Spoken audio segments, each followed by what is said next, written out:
Hi, friends. Welcome to Direct Impact Broadcasting. The network of growth and transformation presents SOS for Leaders, where your host, Tawana Wilson, will be sharing leadership and personal growth strategies. Let's jump right in. Welcome to SOS for Leaders. I am your leadership mentor and host, Tawana Wilson. For those of you tuning in for the first time, SOS for Leaders is a podcast that gives you bite-sized, practical leadership strategies that you can use in both your personal and professional life. Let's jump right into today's episode. We are going to be talking about youth mentorship and being a youth mentor. Our young people today are facing an enormous amount of challenges as they are growing up. When I think about when I grew up in the 80s, it's so much different, not better, not worse, just different than it is growing up in a world today. The world today is complicated. Our youth are faced with countless decisions daily, and social media does add pressure that, like I said, I never had. And I know some of the kids that I work with, their parents never had either. Now more than ever, kids need mentors to guide them towards success. And this is an important responsibility. But don't let that overwhelm you, though. But it is an incredibly important responsibility. Kids are fun to work with. They're great to work with, but you just have to remember some key points when you are working with our next generation of leaders. Building trust. Kids don't just give out their trust easily. And this is especially true if they've been burned before. So the only way you're ever going to gain a young person's trust is to start by being open and honest about who you are and what you're trying to do. And if you couple this with a healthy dose of respect, you will eventually win their trust. You just got to give it some time. So if you are thinking about mentoring a young person, know that it takes time to build that trust. And it may come fast with some youth. It may not come fast with some youth. It all depends, but just know that building trust is important. You have to be able to dig deep. Kids aren't always good at enunciating what they need or what they want, and you have to be able to dig deep to know what's going on with them. And the only way you'll be able to do this is that you got to get to know them. You got to take the time to build that relationship. And this will help you sort out some realistic and unrealistic mentoring goals or mentoring relationship, is digging deep and finding out more about them. Now more than ever, our youth are more into technology and texting and sending out messages via email or social media. And so it's even more complicated in communicating verbally with today's youth. So digging deep and really having those conversations to understand what it is that they need. Now, even though you got to dig deep, you still got to have some fun. So don't forget, the mentoring relationship is not always about, especially when you're working with our youth, just teaching, coaching, guiding. You got to have some fun. A mentoring relationship with a youth or with a teen doesn't look the same as if you were mentoring an adult. Kids get enough of that at school, and so they are looking for you to do some fun stuff. You can still have those teaching principles, but make it fun, make it interactive, make it relatable. Use entertaining activities to get your point across. So, budgeting activities. You want to have a nice car and you want to have the best clothes. This is what this stuff is going to cost. Have some of those, and you will find out that some of our youth, they don't even understand, some of those things until you put it into a way that makes it practical for them. Make sure that you make them part of the process. So for optimal success, when you're mentoring a youth or young person, make them part of the process. Include them in a decision-making process. So talk about what you want to do next, look for ideas, and encourage them to offer their insights. And when you include them in the process, allow them to take some responsibility. I have a youth that I mentor and coach. She's actually a coaching client of mine, and I have her to schedule her sessions with me on an electronic calendar. You have the scheduling link. You need to schedule your appointments, your sessions. You know that we meet this time a month. So on these weekends, you have to take that responsibility. So make them part of the process. Make them, feel good about being a part of the process. Don't be too pushy, though. As I stated before, it does take some time to have a good relationship, but never try to pry information, because some kids are a little quieter than others. So don't try to pry out information of the young person, even if you know that they might be something is bothering them.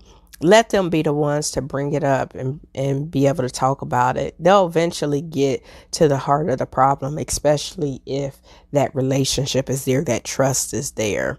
Being a good listener is key, whether you're working with our youth or working with anybody, quite frankly. But being a listener, you will go a lot further by listening than you ever have by talking. So asking those open-ended questions, and then sit back and let them talk. And it's so fun when I'm working with the youth and I, ask them open-ended questions. And sometimes when they do start talking, it's like, wow, I didn't even know that that's what you would say, or that's what you were thinking. But, being a listener and asking those open-ended questions is important. And keeping it upbeat. The youth, when you're mentoring youth, they feed off of your energy. So speak positivity.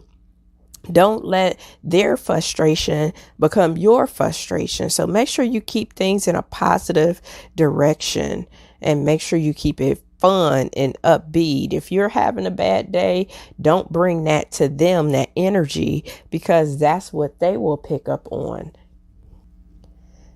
And don't be afraid to change the narrative. So kids are great at venting when something is bothering them. And some kids will hold it in.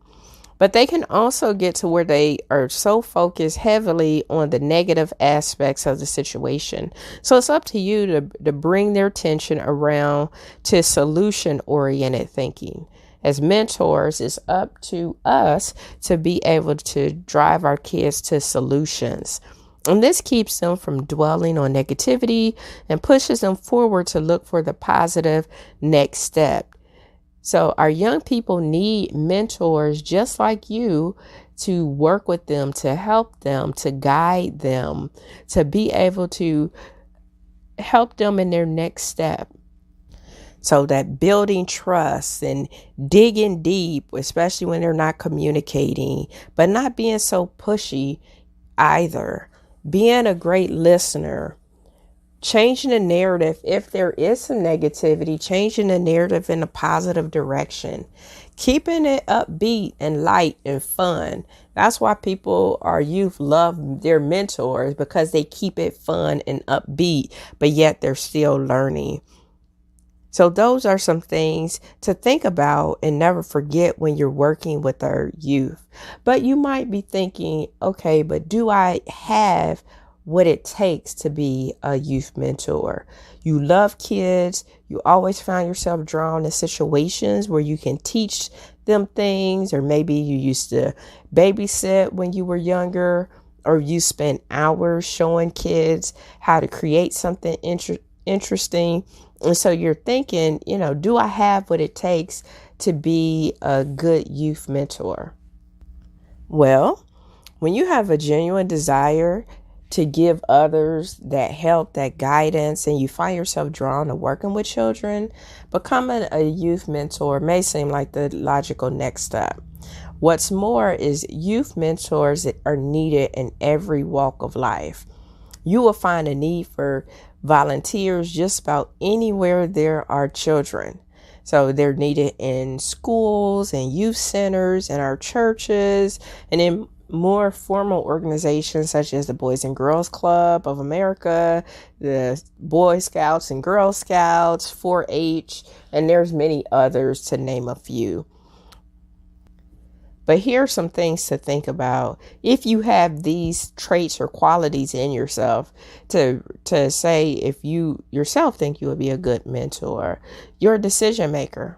That's one good trait that you should have as a youth mentor.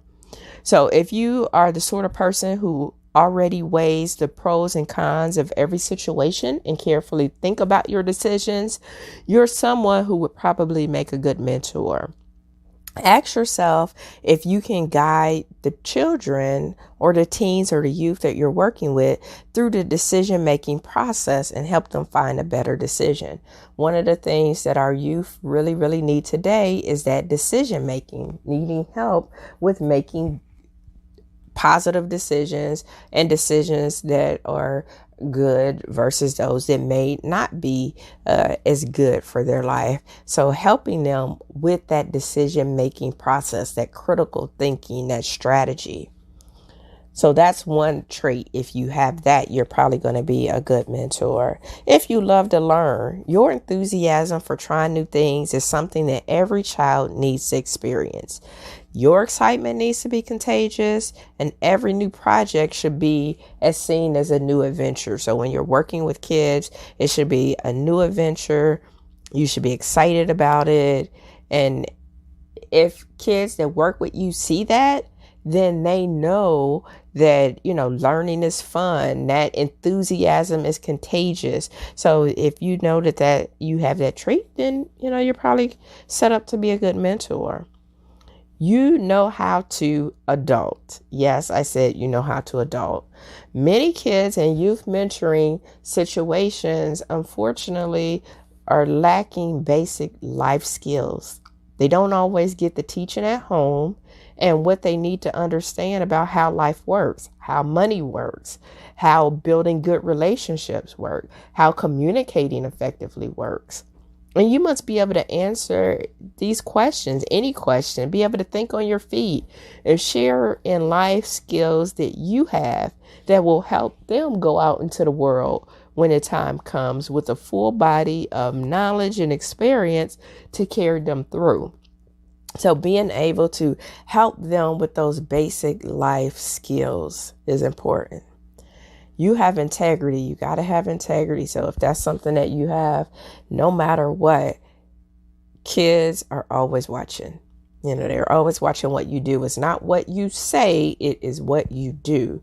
So when it comes to things like core values, they will adopt the behaviors of those who are around them, especially those who are in authority positions.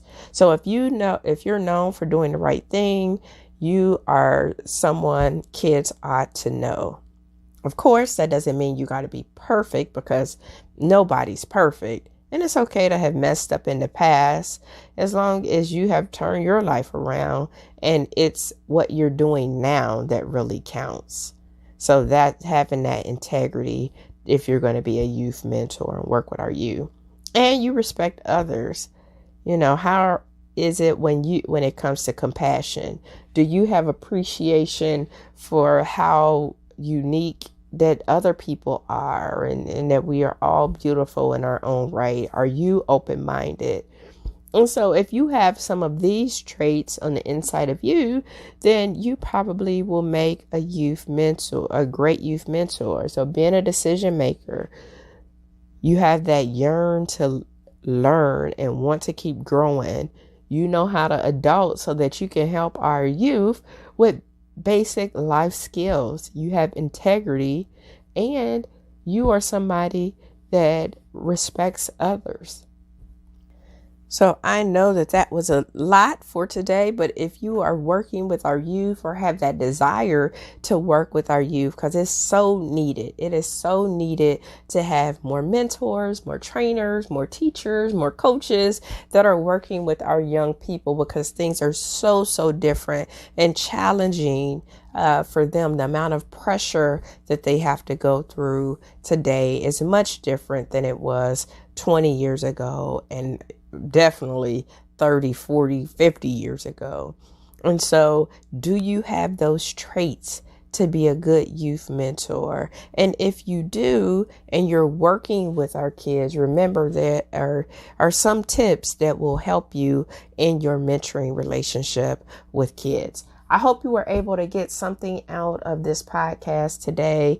Drop me a line and let me know if you're in the youth mentorship space, if you're working with our young people, what are some of the things that you're doing that's working well, some of the challenges that you might have encountered that our kids are going through, and how can the rest of us in the community help and support you in your endeavors as you're working with the youth that's in your particular community. Because it could be somebody listening to this podcast, that's reading through the comments, that's looking for somebody just like you to work with the youth in their school, in their community group. So thank you so much for tuning in to this episode. And until next time, have an amazing day.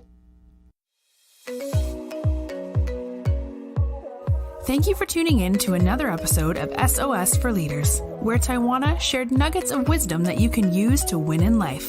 Follow her on Facebook, Instagram, and connect on LinkedIn. And remember, the secrets of success in your life resides inside of you. When you know what your strengths are, you can utilize them to live an impactful and influential